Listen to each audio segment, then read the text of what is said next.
imimi naimi vashamba asina chaakapiwa apa ndiani? Right. Atiti one Tafadzwa haana chakapiwa. Atumwa basa rekuita nevekwaMakore.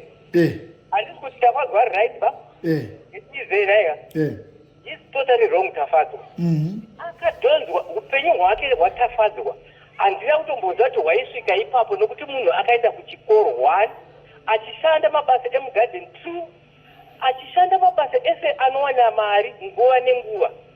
Time yakazoenda kumakebheji akainzwa nekuzikanwa kugona kwaaita akaitozvo zvokudhonzwa nekuti aigona horticulture.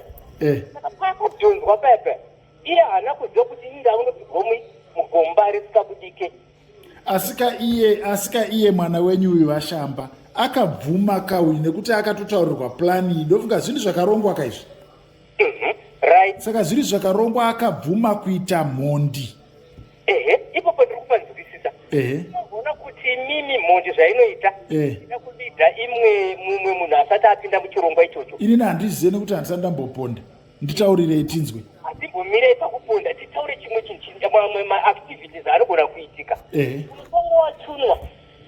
Vamwe vanoda kuti kana uchida kuti uite chimwe chinhu chakaomarara vanogona kuti iwewe wotenga kune tumadhuta turiko mazuva ano kune imwe mishonga inogona kushandiswa kuboosta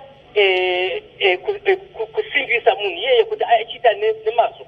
Asi mimi wenyu kana akasimbiswa kauya akasimbiswa nokupuhwa kachasu kawo. Handi vakanwa kachasu. Mwana uyu akabva asingapute bute asi ndakazoona akuputa bute.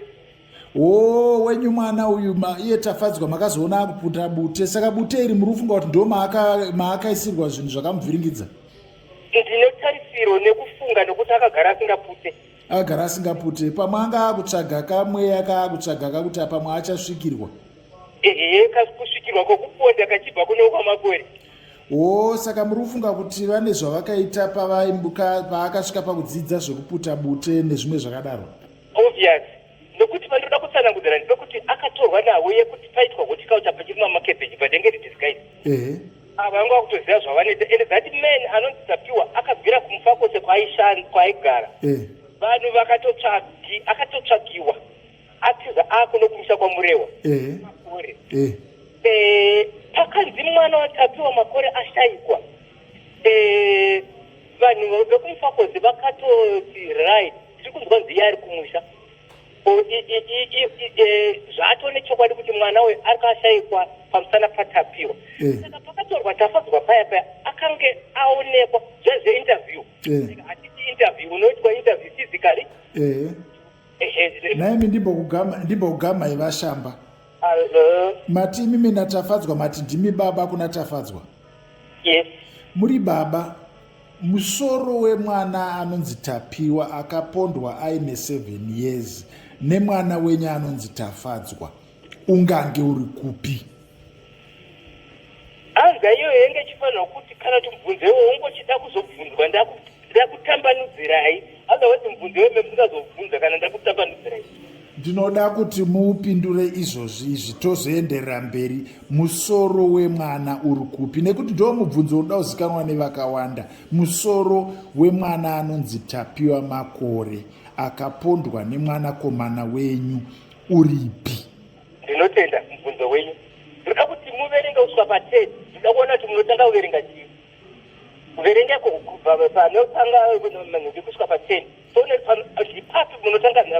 Vashamba ndichaita sekuda kwenyu asi ndiri kuti inini hamuna kupindura mubvunzo wangu. Kana muchiverenga nhamba imimi hamutange pana 1 munotanga pana 0. Good. Chitaurai ndakuudzai. 0 uya ndiye handenge chida kutambanudza nyaya yangu.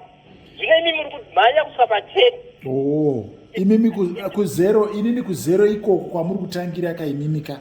Ndiko kwandiri kuti ndiko kune nyaya nekuti ku0 ndo kune mubvunzo mumwe chete wokuti vashamba mwanakomana wenyu akaisa kupi musoro wemwana wevaridzi.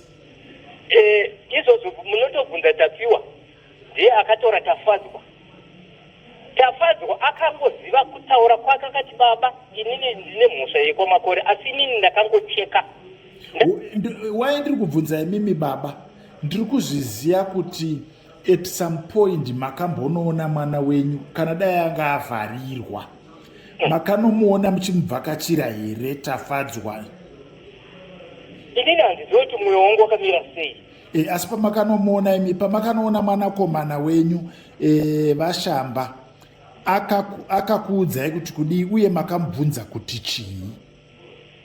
Ndikangoti ndakangoenda kahwani ikako ndo kandiri kuda, ndiko kandiri kutaura kuti akati inini ndakadai zvandabotaura zviya handiti ndakadimbura musoro womwana akakuudzai. Wakaenda musoro handikuzivi sinzi uyu akanga ari munhu. Mirai baba, mirai vaShamba, ndinoda kuti nekuti mati tibve kuna 0 akakuudzai kuti ndakadimbura musoro, ndinoda kuti munditaurire akataura here kuti ndakadimbura musoro womwana? Tofunga ndichaita repetition nekuti kana audimbura musoro ndoda kuti ndizive kuti akatambidza ani, ndo pandiri ngoda kuziva. Munoona gemu iri ka chinhu chinogona kuitika kazhinji. Munhu unozoona kuti munhu anozobatwa at last atotywa kana kuti arohwa handiti ka anombotanga achitaura kuti inini handina chandinoziva ndizvozvo. nyaya ikazoenda deep handiti chimirai ndauda kutaura chokwadi, but chokwadi chatafadzwa ndekuti handizive kwakaisa musoro.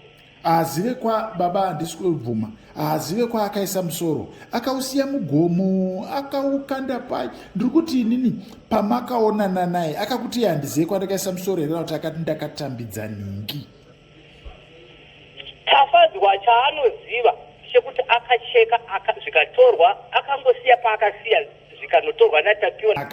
Imimi muchitaura izvozvo sematauriro amuri kuita, ndiri kuti inini pachivanhu kana tiri kwenyu kumusha kwenyu uko pachivanhu munochiziva imimi mati munoyera mombe, vayera mombe. Kana uchinge wauraya munhu zvinogadziriswa sei? Mukoma mototibatsira asi tinoda kuti tibatsirane. Nawinoitika saipa ndipe kuti mwana uyu akafa achiri mudiki. Right?